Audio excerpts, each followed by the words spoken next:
Run! Save yourself! Go to the temple citadel! Cried Rengar before to disappear in the haze. Even if he didn't want it to leave his youngest soldiers die alone, Tungal knew they couldn't stay in this place. He ran in the haze with the hope to escape and also to not be the only soldiers to succeed. After a short time, he heard a roar, and a second and another.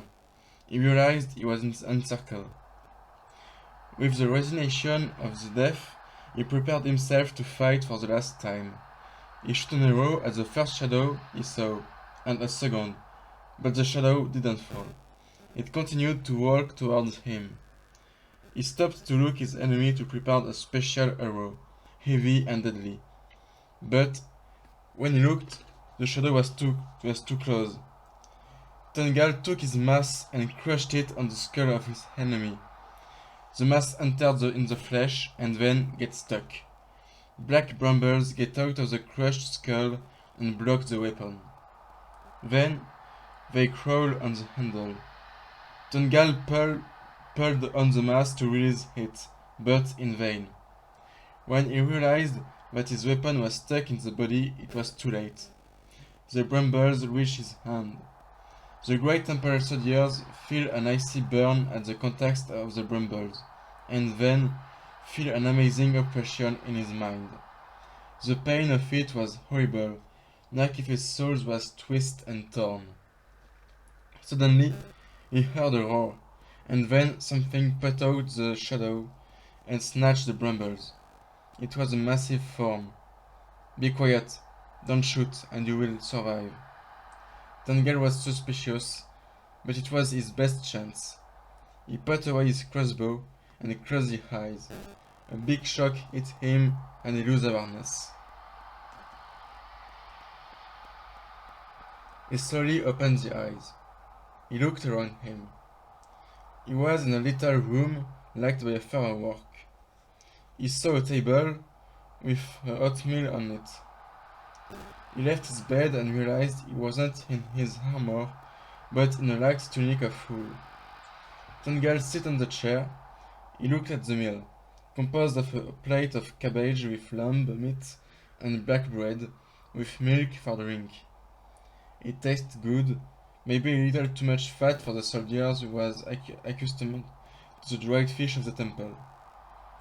After he had finished, he started to inspect the room. There were carpets of red and orange wool on all the floor. The bed was large, lighted by a candle. It was short, and the melted wax recovered all the little table which supported it.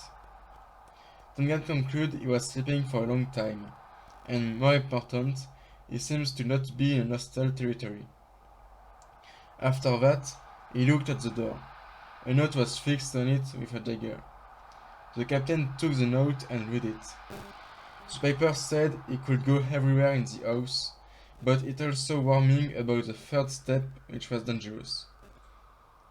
The author announced they had to have a talk, but he didn't say anything about himself, except one thing: he was an alchemist. If Tungal was grateful about his host, he's still suspicious, and so takes the dagger before to get out the room. Tungal waited all the day. He used this time to think about the situation.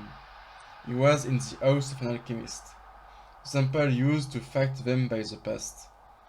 He was just a child during the last war, but he knew that Rengar participated to it.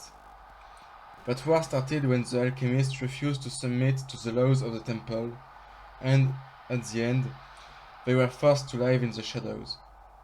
Even as a child, because he was at this time a student, Tungal had to saw the former alchemist lord burn in the purifying fire.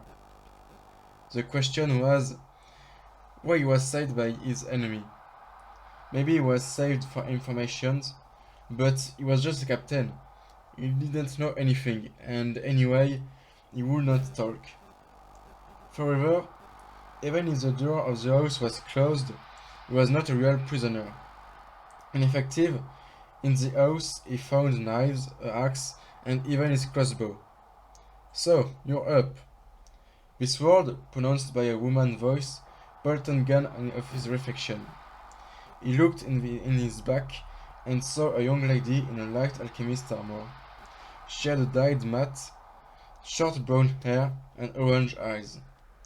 Tungal guessed a neat but efficient musculature, but he didn't saw any weapon. My name is Haze. Try to save me, said Tungal.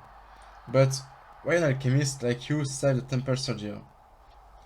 The young woman had a smile and she proposed her answer. You're right.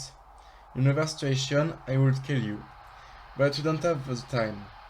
And if you want to know why I saved you and not another of your soldiers, it's because you're too young to have participated to the war. So, I imagine you're capable to understand me. Prepare yourself and join me downstairs.